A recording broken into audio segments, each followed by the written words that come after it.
Pain history.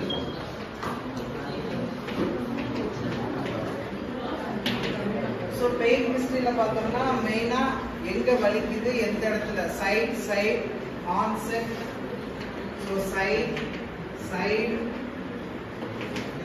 Onset, duration.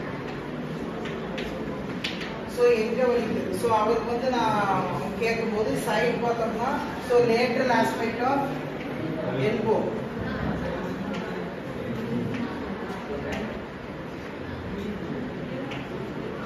So lateral side வந்து எல்போல அவங்களுக்கு வலிக்குது. அதே மாதிரி சைடு பார்த்தோம்னா right side, so right side upper limb. So அந்த ஆன்செட் பார்த்தோம்னா ஸோ இது வந்து சடனா கிராஜுவலா நமக்கு பார்க்கறது. ஸோ சடனா வந்து ஏதாவது கீழே வந்து இன்ஜுரி ஆனதா சடன். ஸோ இது கிராஜுவல், ரொம்ப நாளா இருக்கனால கிராஜுவல் சொல்லுவாங்க. ஸோ கிராஜுவல் அண்ட் டியூரேஷன் வந்து 1 month. எந்த நாள வலிக்குது, 1 month.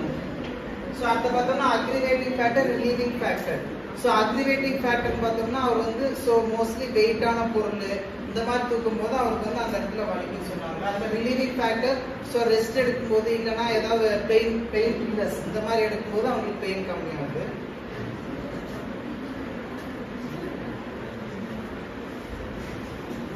ஸோ அடுத்தது பார்த்தோம்னா இப்போ பார்த்தது சப்ஜெக்டிவ் அசஸ்மெண்ட். அடுத்த அப்ஜெக்டிவ்ல பார்த்தோம்னா ஸோ ஃபர்ஸ்ட் அப்சர்வேஷன். ஸோ நார்மலா அவங்களுக்கு வந்து கெயிட், போஸ்டர் இதுல வந்து நார்மலா இருக்கு. அதே மாதிரி ஸ்பெல்லிங். ஸோ ஆன் அப்சர்வேஷன் மெயினா வந்து நம்ம இந்த கேஸ் பார்த்தோம்னா ஸோ ஸ்பெல்லிங் இருக்கான்னு பார்க்கணும். ஸோ ஸ்பெல்லிங் இருக்கா பார்க்கறது பார்த்தோம்னா ஸ்பெல்லிங் வந்து அவங்களுக்கு இல்லை. அதே மாதிரி ரெட்னஸ், அப்புறம் டாபிக்கல் சேஞ்சஸ்க்கு தான் ரெட்னஸ் இல்ல அல்சர் இந்த மாதிரி ஏதாவது இருக்கு பார்க்கறது. ஸோ மெயினா வந்து உங்களுக்கு ஸ்வெல்லிங் இல்லை, அல்சர் இந்த மாதிரி ரெட்னஸ் இந்த மாதிரி எதுவுமே இல்லை. அது மாதிரி ப்ளஸ் அவங்க போஸ்டர், கேட் எல்லாமே நார்மலா இருக்கு. ஸோ அடுத்த பார்த்தோம்னா பால்பேஷன்.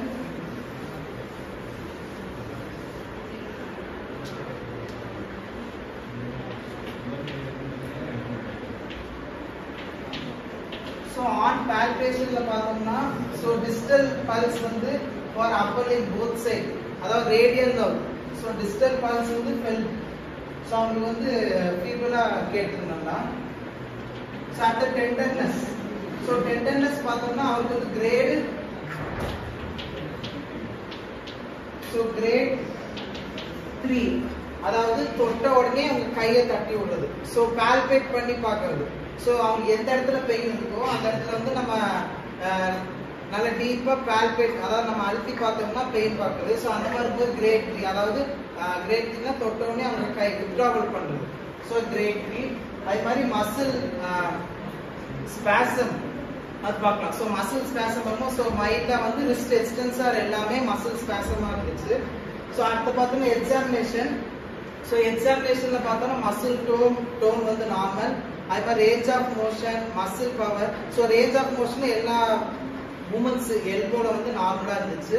அதே மாதிரி அடுத்து மசில் பவர் பார்த்தோம்னா மசில் பவர் அதுல பார்த்தோம்னா மசில் பவர் வந்து ஸோ ரிஸ்ட் எக்ஸ்டென்சார் மட்டும் 3+ இருந்துச்சு.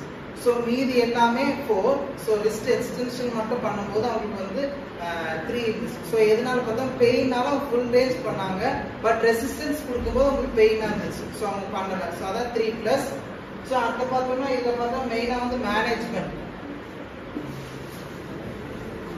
ஸோ டயக்னோசிஸ்ல பார்த்தோம்னா ஸோ நம்ம ஸ்பெஷல் டெஸ்ட் பண்ணி பார்த்துட்டோம். ஸோ அதில் மில்ஸ் டெஸ்ட் பாசிட்டிவா இருந்தனால நம்ம tennis elbow, right side tennis elbow diagnose பண்ணியாச்சு.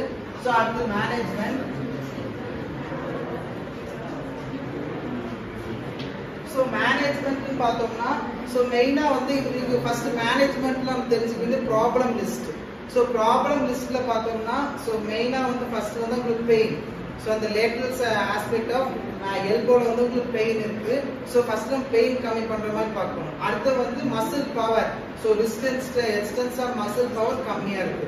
ஸோ இந்த ரெண்டு தான் மெயினா வந்து அவங்களுக்குரிய ப்ராப்ளம் லிஸ்ட். ஸோ அடுத்து பார்த்தோம் இந்த ரெண்டையும் வந்து நம்ம கரெக்டா நம்ம கோல் மெயின்டைன் பண்ணி பண்ணலாம். ஸோ அந்த மேனேஜ்மெண்ட் இன்டர்வென்ஷன் என்ன கொடுத்தான்னு பார்த்தோம்னா ஸோ ஃபர்ஸ்ட் பார்த்தோம்னா so ultrasound. So ultrasound therapy.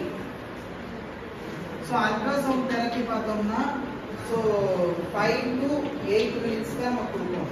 So அந்த 5 to 8 minutes அந்த லேட்டரல் ஆஸ்பெக்ட் ஆஃப் எல்போ, அதாவது லேட்டரல் எபிகாண்டல் மேல நம்ம வந்து அல்ட்ராசவுண்ட் தெரப்பி வந்து அப்ளை பண்ணணும்.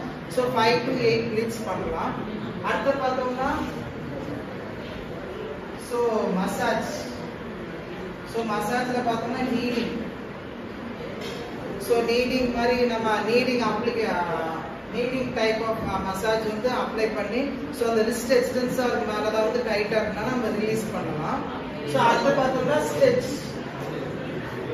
ஸோ தேர்ட் பார்த்தோம்னா ஸ்ட்ரெச்சிங்.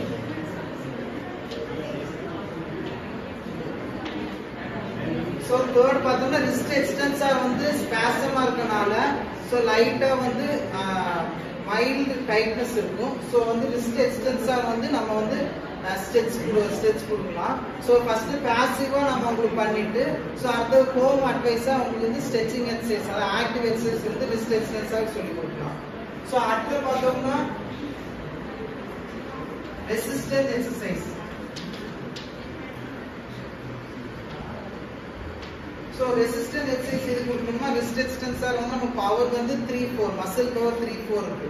ஸோ அது வந்து நம்ம ரெசிஸ்டன்ஸ் எக்ஸசைஸ், அதாவது தெராபேண்ட் யூஸ் பண்ணி ஸோ வெயிட் கப் இல்லைன்னா தம்பிள்ஸ். ஸோ தம்பிள்ஸ் யூஸ் பண்ணி ரிஸ்ட் எக்ஸ்டென்சர் வந்து நம்ம இம்ப்ளிமெண்ட் பண்ணலாம். அதே மாதிரி தெராபேண்ட். ஸோ இதெல்லாம் வந்து மெயினா வந்து நம்ம அந்த டென்னிஸ் எல்போ கொடுக்கக்கூடிய மேனேஜ்மெண்ட். சரி, அடுத்த ஹோம் அட்வைஸா நம்ம என்ன சொல்லலாம்னா ஸோ அவங்க வீட்டுக்கு போன பிறகு ஸோ அந்த பெயின் இருக்கிற ஏரியால வந்து 3 times வந்து இப்போ ஹாட் வாட்டர்ல வந்து ஃபோம் பண்ண சொல்லணும். ஸோ சுடுதண்ணி ஒத்துற மாதிரி கொடுங்க. ஸோ அந்த மாதிரி கொடுக்க சொல்லலாம். அடுத்து இந்த active stretching exercise. So wrist எக்ஸ்டென்சருக்கு வந்து ஆக்டிவ் ஸ்ட்ரெச்சிங் எக்ஸசைஸ் அவங்க சொல்லி கொடுக்கணும். அதே மாதிரி ரெசிஸ்டன்ட் எக்ஸசைஸ், ஸ்ட்ரெச்சிங் எக்ஸசைஸ் வந்து ஆக்டிவ் ஸ்ட்ரெச்சிங் எக்ஸசைஸ். அந்த ரெசிஸ்டன்ஸ் எக்ஸசைஸ் பார்த்தோம்னா so 1 liter bottle, so 1/2 liter 1 liter bottle வந்து ரிஸ்ட் எக்ஸ்டென்சருக்கு வந்து நம்ம ஸ்ட்ரென்தன் பண்றதுக்காண்டி ரெசிஸ்டன்ஸ் எக்ஸசைஸ் வீட்டில் சொல்லுவோம். ஸோ இந்த 3மே ஹோம் அட்வைஸா சொல்லிக்கலாம். அதே மாதிரி லிஃப்ட் தூக்குறது வந்து இப்போதைக்கு கொஞ்ச நாள் கம்மி பண்ண சொல்லிக்கணும். ஸோ கொஞ்ச நாள் போன பிறகு கொஞ்சம் ஃபர்ஸ்ட் 1 kg கொஞ்ச நாள் தூக்கலாம், அப்புறம் 2 kg இப்படியே இன்க்ரீஸ் பண்ணிக்கணும். ஓகே.